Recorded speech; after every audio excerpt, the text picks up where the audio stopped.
Hi, my name is Grace Whitman, 30. I never thought the breaking point would come over scrambled eggs and mimosa flutes. But there we were.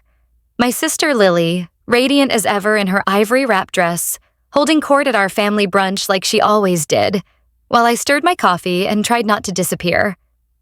The conversation was circling her engagement again.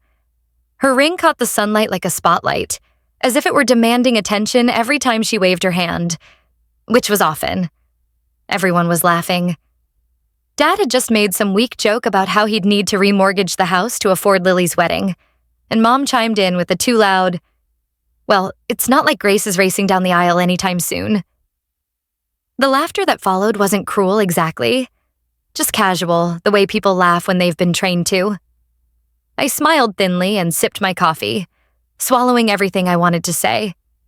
Then Lily leaned across the table, twirling her champagne flute between her perfectly manicured fingers. "Don't worry, Grace," she said with that glint in her eye, the one she wore like perfume. "Not everyone needs a wedding. I mean, some of us were born for it, and some of us—" She paused, letting the sentence hang. "Well, you've always been more of a behind-the-scenes kind of girl. The brains, not the beauty. Right?" I didn't laugh, but they did. Even Mom let out a light, practiced chuckle, as if Lily's cruelty was charming when dressed in humor. I looked at Lily then, really looked at her. Her hair curled effortlessly down her shoulders, her makeup dewy and pristine. Everything about her was polished, sharp, and she knew exactly what she was doing. The air tightened in my chest, but I didn't flinch. I had grown up in this role. The plain older sister, the smart one, the safe one. Lily was the golden child, the pretty one, the girl who got picked first without asking. But that morning something shifted.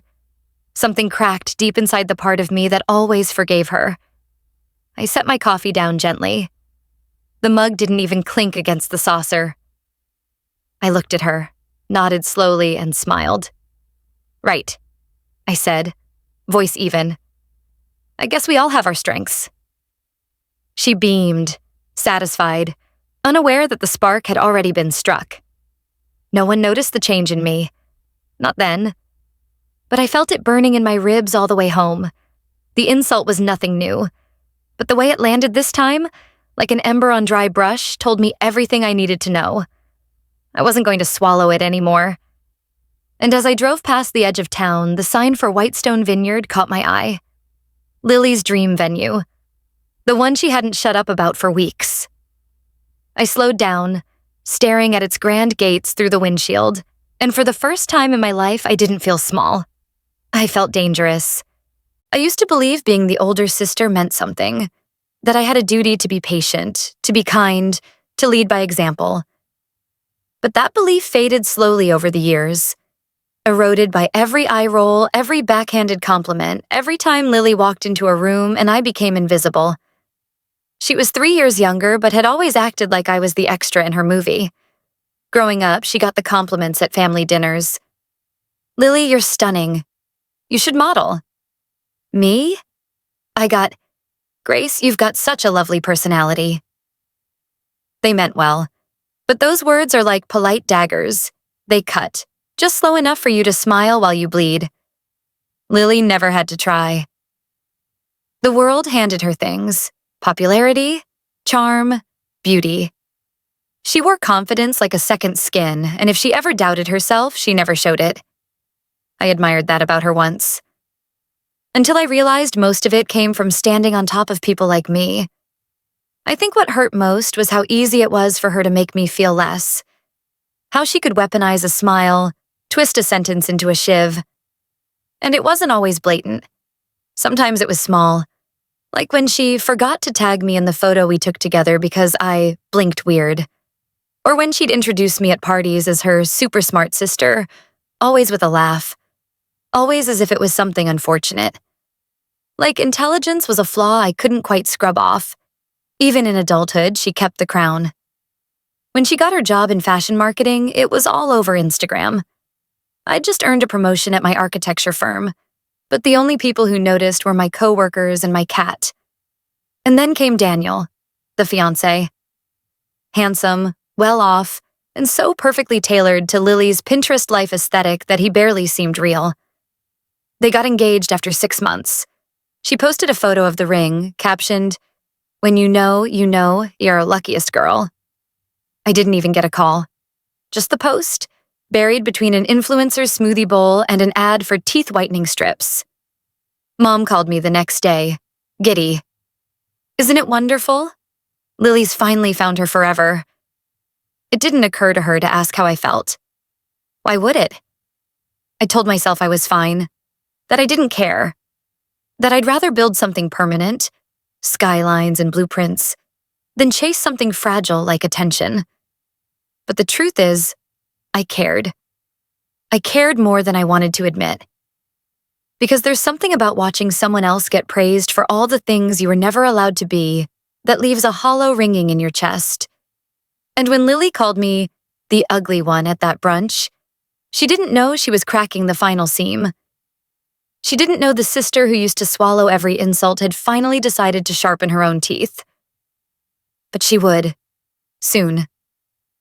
It started with a post, a carousel of filtered photos, rows of white folding chairs on a sun-drenched hilltop, a wrought iron gazebo wrapped in blooming vines, and a golden hour view of rolling vineyards that looked plucked from a magazine. I said yes to the venue. Whitestone Estate, October 5th. I've wanted this since I was 15, and I can't believe it's actually happening. The caption hit me harder than I expected. Not because of the date or the ring emoji, but because I remembered the first time Lily ever mentioned that place. She'd been 16, flipping through a wedding magazine in our shared bedroom like it was a religious text. She had pointed to a photo of Whitestone and whispered like it was sacred. "That's where I'm getting married one day. It's going to be perfect." She wasn't wrong. The estate was the crown jewel of our region. Exclusive, expensive, and booked a year out. Every wedding planner in the tri-state area had it circled in red. I stared at her post longer than I meant to. The comment section was flooded. Friends fawning over her taste, people begging for an invite, distant cousins offering to be flower girls. And then there it was, tucked halfway down. "Can't wait to see the ugly duckling in a bridesmaid dress, one of Lily's friends." Maddie, a girl I had never liked. Lily had replied with a laughing emoji. Nothing else. No pushback. No defense. That was when something shifted again. Not in anger this time, but in clarity. I opened a new tab and typed, "Whitestone Estate Ownership." It was a long shot.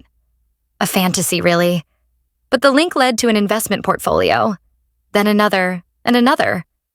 Whitestone wasn't owned by some romantic old couple living off wine tastings.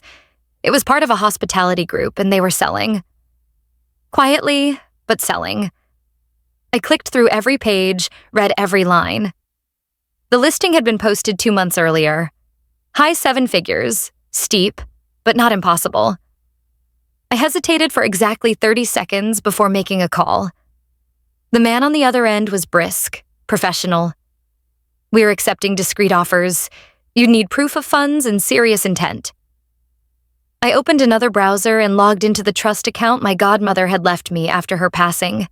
I hadn't touched it. It had always felt sacred, like something meant for something big.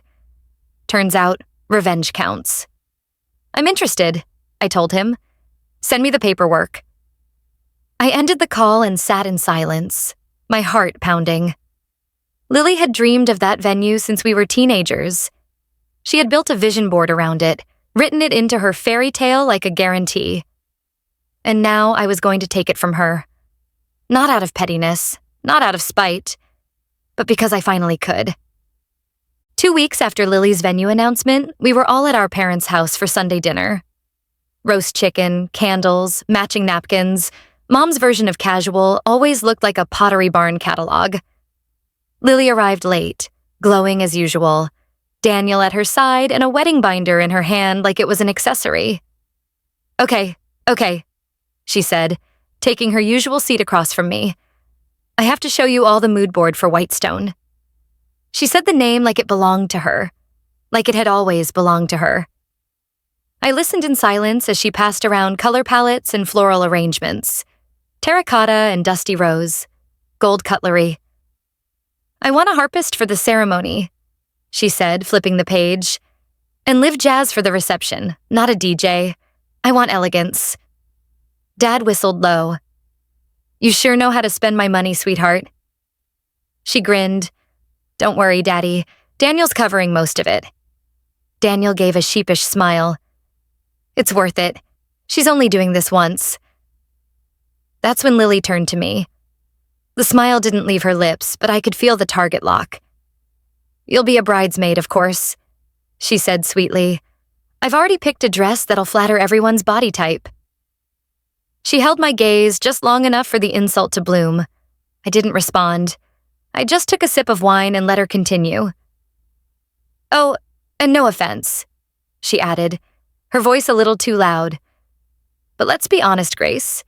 You'll probably thank me for giving you a reason to wear makeup." The table fell into an awkward silence, broken only by Mom's half-hearted laugh. "Oh, Lily, come on." "No, it's fine," I said quickly. "She's joking." I looked at Lily, my face neutral. "You're joking, right?" She blinked once, then smiled wider. "Of course, it's what sisters do. Tease each other. Don't be so sensitive." I nodded, even smiled, but inside something curdled. That joke, that moment. It wasn't just another dig. It was her way of reminding me where I stood. The ugly one. The backup plan. The pity invite to a wedding that was never meant to include me in anything but the background.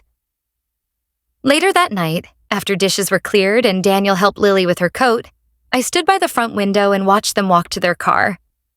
She laughed at something he said, tossed her hair, then leaned in to kiss him. I didn't feel jealousy. I felt calculation. She had no idea what I'd done. No idea that the one thing she thought was untouchable, her dream venue, was already mine. And no idea that her little joke at dinner was going to be the last one she ever told at my expense. I've always been methodical. It's what made me good at my job. Seeing the blueprint before anyone else, knowing exactly which pieces needed to shift to bring something bigger to life. That night, as I lay in bed staring at the ceiling fan spinning slow and steady overhead, I realized I was finally building something for myself. Not a career, not a house, but an ending and a beginning. The paperwork for Whitestone Estate was already in motion. I'd hired a discreet attorney to handle the transfer through a shell company with a name generic enough to disappear into legalese. I wasn't stupid. If Lily caught even a whiff of what I was doing, she'd either throw a tantrum or try to spin it as some kind of obsession. Let her call it whatever she wanted. I wasn't doing this for her understanding. I was doing it because for the first time in 30 years, I was done letting her win. The more I thought about it, the clearer it became. This wasn't just about one insult over dinner. This was every school play where I was in the wings and she got the spotlight. Every family photo where Mom pushed me out of frame to fix Lily's hair. Every holiday where I bought thoughtful gifts and got socks in return. This was the harvest, and it was long overdue. By midweek, I was reviewing contracts over lunch breaks and calling surveyors on my commute. I told no one. Not my coworkers, not my friends, not even my therapist. There was something sacred in the silence, in knowing I held a secret Lily would never see coming. I visited the estate once, alone. I told the staff I was a design consultant, which wasn't a lie. I walked the perimeter slowly, the heels of my boots crunching against gravel, and stood under the arch where brides usually took their vows. The wind was cool, crisp, smelled faintly of grapes and old money. And as I looked out across the vineyard's rolling hills, I imagined the look on Lily's face the day she got the cancellation notice. The panic. The confusion. The unraveling. She wouldn't know where it came from. That was the beauty of it. I didn't need to scream or post a passive-aggressive caption or throw a drink in her face. That's the thing about power. When you finally taste it, you realize quiet revenge hits harder than any public scene. I wasn't going to ruin her wedding with a tantrum. I was going to cancel it with a signature. And when the papers were signed and the title transferred, I would sit back and watch as her perfect little fairy tale slowly turned to ash. The papers were waiting on my desk when I got home. Cream-colored folders, clipped neatly, humming with finality. I hadn't even taken off my coat before I sat down to read them. Purchase agreement, transfer of ownership, operational control clause. All of it. Mine. It didn't feel real at first. My fingers trembled as I signed the first page, then the second. I half expected someone to burst through the door and tell me to stop, that it was a mistake, that someone like me wasn't allowed to do something like this. But no one came. By the time I signed the last page, I wasn't shaking anymore. I was steady, cold, certain. It was done. Whitestone Estate, the crown jewel of Lily's fantasy life, now belonged to me. The silence in my apartment was deafening. No applause, no champagne toast, no knowing smirk from a confidant. Just me and the echo of my own breath sitting at the dining table where I'd eaten countless dinners alone. I stared at the title deed, the embossed seal at the bottom glinting under the light. Grace Whitman, sole proprietor. I took a photo of it, not to share, never that, but to remind myself that this moment was real, that I hadn't imagined it, that I wasn't invisible anymore. The next day, I called the estate manager, posing as a new executive partner. I kept my voice clipped and professional. Told them I wanted to pause all external bookings for reevaluation. Even the October wedding? She asked, clearly confused. Especially the October wedding. A beat of silence. The bride has already sent out her invitations. She's confirmed with the florist and caterer. That's unfortunate, I said, folding laundry as I spoke. Issue a cancellation notice.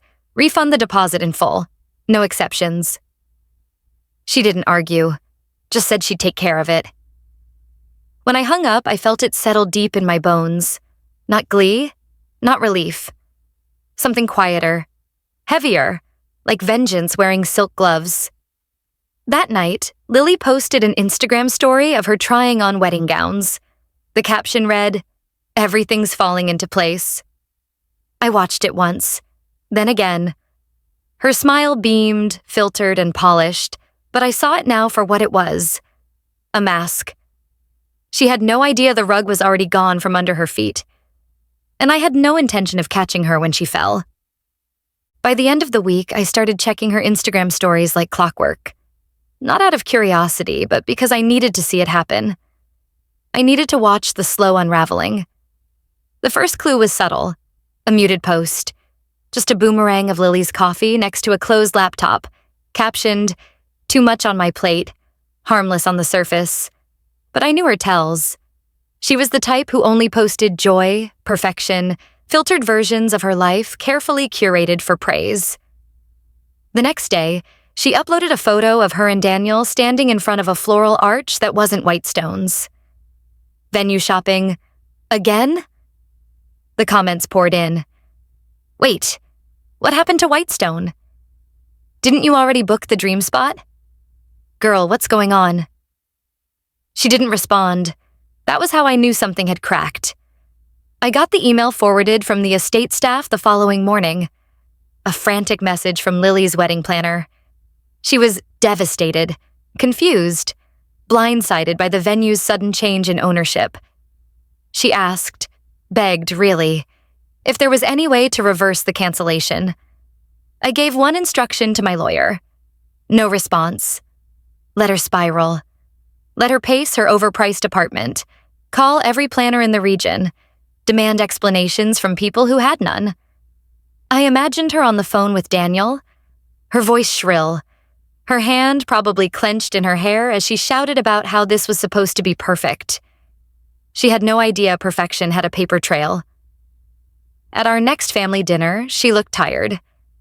Not sick, just off. Her makeup was heavier, her laugh too sharp, like she was trying to prove something. Still planning the wedding? I asked casually over salad. She tensed. Yeah, just some complications with the venue. Mom blinked. I thought you booked Whitestone. I did. There's been a... Look, it's complicated. They're going through ownership stuff or whatever. The new owner's pulling out of events. That's awful, Mom said. Why would they do that now? I sipped my water. Sounds personal. Lily looked at me. Just for a second.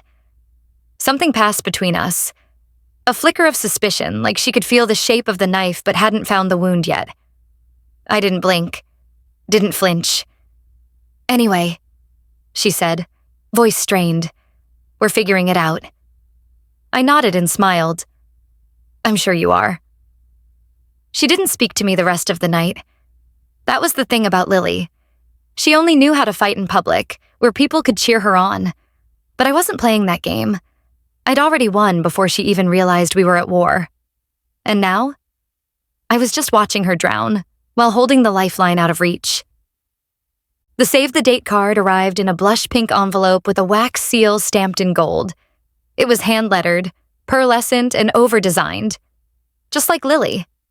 I slid it open with a kitchen knife, half expecting glitter to spill out. There it was. The date. The cursive script. The same venue name printed proudly in gold foil. Whitestone Estate. October 5th. Formal attire. Love always, Lily and Daniel. I stared at the words for a long time. It was like watching a train hurtle toward a missing bridge. She had no idea. She was still building her fantasy in public. Clinging to it, posting about cake tastings and dance lessons and bridesmaid boxes as if everything were exactly as she'd planned. I pinned the card to my fridge with a ceramic magnet and stood there for a while, just watching it. I wasn't angry anymore. Not even satisfied. It was something colder, heavier, like I was bearing witness to a funeral Lily hadn't scheduled yet. She'd made it impossible to root for her. And somewhere deep down, I think even she knew that. That's why the card felt like a warning. Not an invitation, but a dare. A declaration that she still had the upper hand. But the cracks were beginning to show. Emma, her old college roommate, posted something vague on Twitter about Bridezilla energy ruining friendships. One of Lily's bridesmaids backed out, citing a family emergency that conveniently aligned with the new wedding date. I didn't have to lift a finger. The consequences were arriving all on their own. Later that evening, Lily texted me out of nowhere. Lily, just wanted to make sure you got your save the date.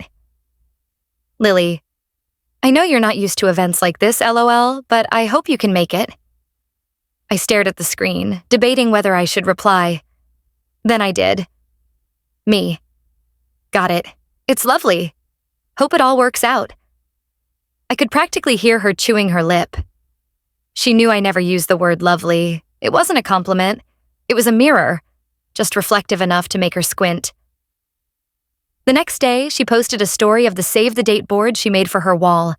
Rows of envelopes pinned to twine, fairy lights strung above it.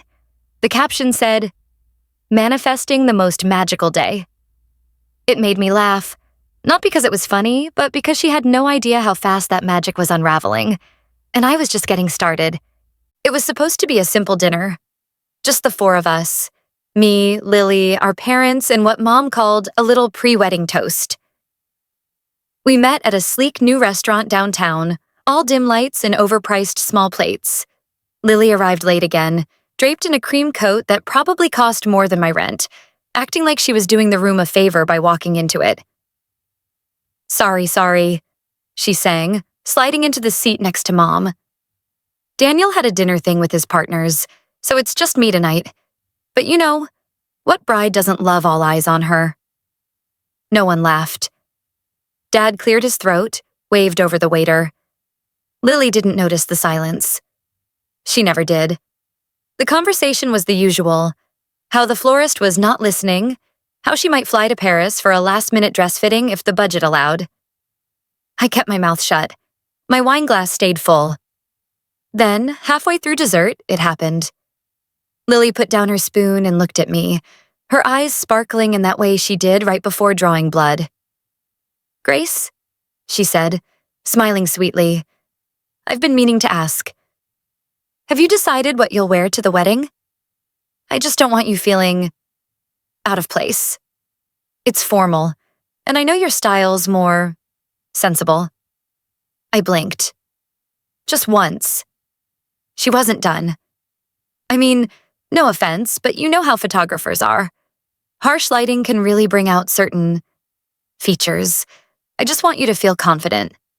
Maybe we should book you a trial run with my makeup artist? Something soft, feminine, less architectural. She grinned at her own wit. Mom gave a nervous little laugh. Dad looked at his plate.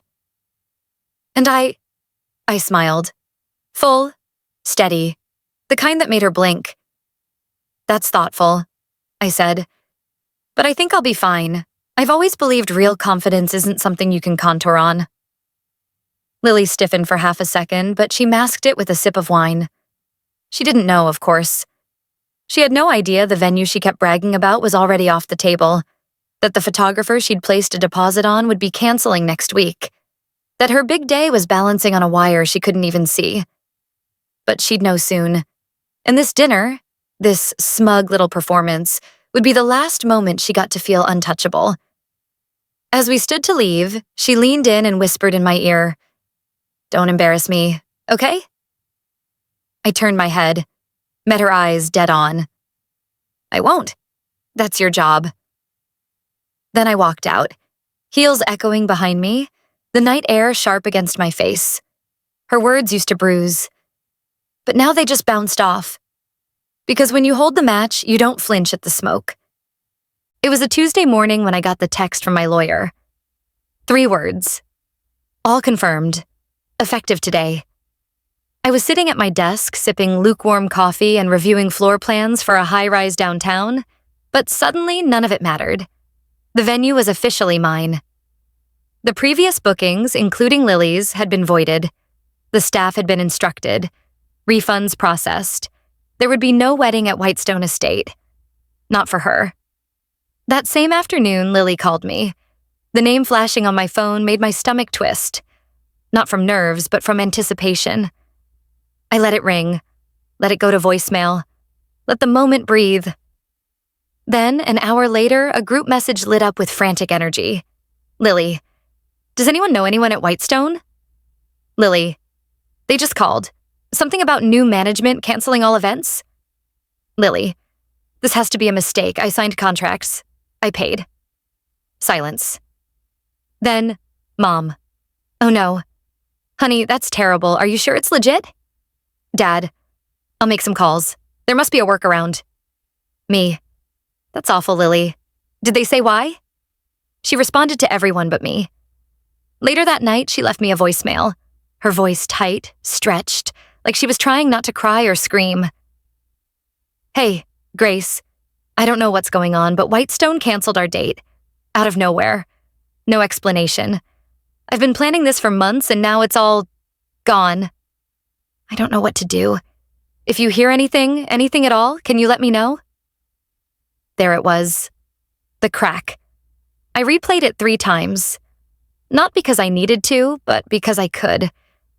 Her voice had always been sharp, confident, pointed like a blade. But this was different. This was unsteady. This was a girl whose world had been tilted just enough for the mask to slip. And I had done that. With a pen. I didn't call her back. I didn't offer comfort. Instead, I opened Instagram and watched her latest post, a bouquet of white roses captioned, "Trying to stay positive one step at a time." The comments poured in. "You got this. Sending love." Wait, what happened? She didn't reply to any of them. I turned off my phone and poured myself a glass of wine. Not to celebrate, but to mark the shift. The girl who used to call me ugly in front of strangers was now scrambling to save face in front of an audience that only saw what she let them. And for the first time in our lives, I was the one pulling the strings. It started with a deleted post. Lily had uploaded a photo the night before, an old engagement shot at Whitestone, the one with the golden vineyard behind her and Daniel's hand on her waist. The caption had read, "Forever starts here." By morning, it was gone, not archived, deleted. Like it had never existed. Then came the silence. For someone who used social media like oxygen, Lily's sudden disappearance was loud. I waited. 3 days, 4. Then the explosion hit. She came back online with a video, of all things. Hair in a messy bun, no filter, eyes puffy. Lily didn't do raw. That was her first mistake. "I'm just really overwhelmed right now," she said, voice cracking. "Some of you already know the venue canceled on us. And before anyone asks, no, I don't know why. I had everything confirmed, everything paid for, and then I got an email saying it was under new ownership and all bookings were void. No explanation, no phone call, just gone." She sniffled. "It's just hard. You spend your whole life dreaming of something, and then it's ripped away." The comments were immediate. "If? That's insane. You should sue. Name and shame the venue." I watched the whole thing twice, then muted the thread. She wanted sympathy. Needed it even. But what she really wanted was control. She wanted to spin the narrative. Make herself the victim before anyone else could tell the truth. But she didn't know the truth. Not yet. In group texts, she was frantic. Her planner had backed out. The caterer wanted confirmation on the new location, or they'd rebook. The jazz trio she bragged about had moved on to another bride. Even Daniel was starting to crack. "Maybe we push the wedding back?" he suggested in one message Mom forwarded me. "Make sure it's not rushed?" That word, rushed, must have gutted her. Because the next day she posted again. A selfie this time, back to filters and full lashes, captioned, "No one said it'd be easy, but I don't give up that easy bridey on a mission." I almost laughed. She didn't realize it yet, but the mission was already over. She was trying to rebuild a sandcastle during high tide, clinging to the illusion that all she needed was a new venue, a new dress, a better florist. But it wasn't about the wedding anymore. Not really. It was about what she lost. Control, certainty, her crown. And the best part? No one knew I was the storm. I was the one who'd shaken the ground beneath her heels while smiling politely from across the dinner table. She thought she was still the lead in the story.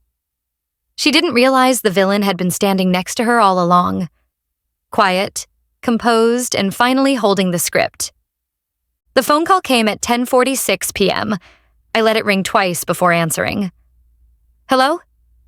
Grace?" Lily's voice was too calm. That kind of calm that only shows up after hours of pacing and suppressing the urge to scream. "I need to ask you something, and I want you to tell me the truth." I leaned against the kitchen counter. "All right. Do you know anything about what happened to Whitestone?" Her words were clipped. Each syllable carried a blade. "Anything at all?" There it was. I paused long enough for her to wonder. Why would I? "Because it's weird," she said, breath picking up. "Because no one will give me a straight answer. Because it's the one venue I talked about for years, and the second I book it, the place changes ownership and cancels only my wedding. Doesn't that sound suspicious to you?" "I'm not sure what you want me to say." "I want you to tell me the truth." I walked to the window. The city was quiet. My reflection hovered in the glass. Calm, collected, unreadable. "I didn't know you thought I had that kind of power." There was a pause. Just static, breathing, and the growing gap between what she feared and what she knew. "I didn't say that," she said finally. "But if you did, if you were involved, you need to tell me now, Grace. Because this isn't just a joke. I've lost thousands. I've lost vendors. I've lost time." "And you think I did that?" She didn't answer, but she didn't deny it either. I exhaled through my nose. "I'm sorry you lost your venue, Lily. I really am. But maybe instead of pointing fingers, you should ask yourself why you think someone would go to that kind of trouble in the first place." Silence. The kind that said, "I know I've gone too far, but I can't back out now." "You're unbelievable," she spat, and then she hung up. I stared at the deadline for a long time. not out of regret. Just awe. That even now, even in the middle of her unraveling, Lily still couldn't bring herself to see me. She was circling the truth like a shark with its eyes closed, always sensing something beneath the surface, but never diving deep enough to touch it. That night, she posted nothing. No bridal content. No smiling selfies. Just a black screen with 3 words in white text. People are cruel. The comments exploded. Who hurt you? Name them. We ride at dawn. I shut my phone off, because Lily was finally learning what it felt like to live without a safety net. To scream into a room and wonder if anyone would still clap when the lights came on. And I slept like a stone. The moment I knew it was over wasn't loud. There wasn't a scream or a scene or a door slammed in my face. It came in the form of an email. Subject line: Request to rebook, urgent. It was from Lily, sent to the general inquiries address listed under the shell company I used to purchase Whitestone Estate. The message was long, desperate. She offered to pay double the rate, triple even, said she'd do anything to get the date reinstated. Said the venue meant everything to her, that it was more than just a location. It was a dream. She even signed off with, "God bless you for reading this." I read it 3 times, each word heavy with the kind of panic Lily had never been forced to taste. And then I did nothing. I didn't forward it. I didn't respond. I simply archived it, like the version of me she never bothered to understand. The next day, I saw her in person for the first time since that call. A mutual friend's engagement party. Not hers. Someone else's. Someone whose life was still intact. She didn't see me at first. She was by the drink table, surrounded by people pretending not to know what she was going through. Smiling too wide. Laughing too loud. Her dress was creased, her lipstick smudged just enough to be noticeable. The mask was slipping. When she finally caught my eye across the room, something flickered in her expression. Not anger, not hatred, just recognition. A flicker of knowing. Like something in her had caught up. She walked over, slowly, balancing a glass of champagne in one hand like it was the only thing keeping her upright. "Grace? Lily?" A long pause. She looked down at her heels, then back up at me. "You in?" she said. Voice flat. Not sarcastic. Just tired. I tilted my head. I didn't know it was a competition. She let out a soft, bitter laugh. It always was. You just never played before. I didn't reply. I didn't need to. "I don't know how you did it," she said, eyes glassy. "But you did. You took it." She meant more than the venue. I knew that. She meant the narrative, the spotlight, the final word. And she was right. Before she walked away, she leaned in close enough that I could feel her breath. "I hope it was worth it." I smiled, soft and simple. It was. And it was. Not because she suffered. Not even because I won. But because for the first time in our lives, I wasn't the ugly one. Or the quiet one. Or the afterthought. I was the story she couldn't rewrite. And she knew it. I didn't mean to tell her. Not at first. But secrets don't stay buried forever.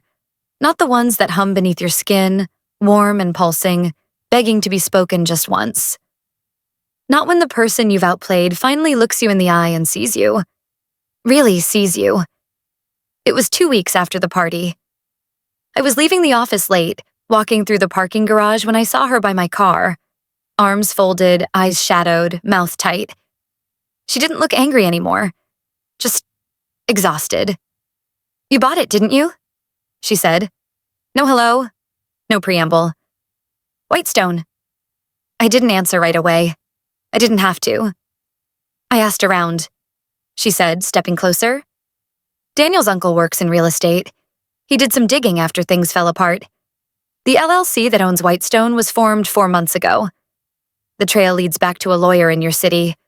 A guy who only takes private clients. Quiet ones." I leaned against my car door, keys in hand. So now you believe I'm capable. She blinked. That caught her. I wasn't trying to ruin your life, Lily, I said finally. I was trying to take back mine. Her laugh was dry, humorless. By humiliating me? No, I said calmly. By reminding you I exist. That shut her up. For years, I continued, you treated me like the placeholder, the backup dancer, the one who made you look brighter by standing in the dark. You made jokes that landed like punches and called them love. You turned every table into a stage and made sure I was in the audience. And so you what? Decided to play God? She snapped. To destroy something that mattered to me? I didn't destroy it, I said. I just bought it. She stared at me, eyes narrowing.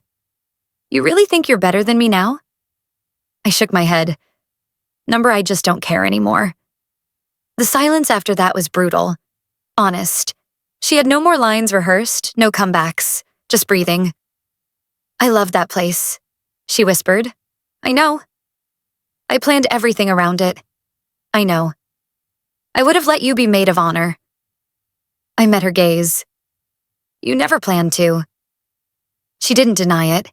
She just looked at me for a long time, like she was trying to see a version of me she missed or ignored or pretended wasn't there. Maybe for the first time in her life, she saw it. The quiet fury, the clarity, the steel. You've changed, she said finally. No, I replied. I just stopped apologizing. Then I got into my car, started the engine, and drove away, leaving her behind, standing in the dim light, finally unsure of who she was without me beneath her feet. And I didn't feel cruel. I felt free. The next time I saw Lily wasn't at a family gathering or some desperate attempt to reclaim the wedding. It was at our mother's birthday brunch, an annual ordeal of mimosas, perfectly set tables, and tension baked into every slice of cake. She walked in late, of course, but quieter this time. No grand entrance, no announcement of what designer she was wearing. She looked smaller, not broken, just stripped of the performance. Our eyes met across the room. She gave me a short nod. I returned it. That was it. The rest of the brunch played out like a slow play with two actresses refusing to upstage each other. She chatted politely with relatives. I kept my answers brief but civil. And all the while, Mom smiled nervously, like she was waiting for one of us to detonate. But we didn't, because something between us had shifted, and neither of us was willing to admit what that shift really meant. After cake, while guests filtered out, Lily caught me in the hallway by the coat closet. Her voice was quiet, careful. I've been thinking about what you said. I raised an eyebrow. Which part? That I never saw you. I didn't say anything. I didn't need to.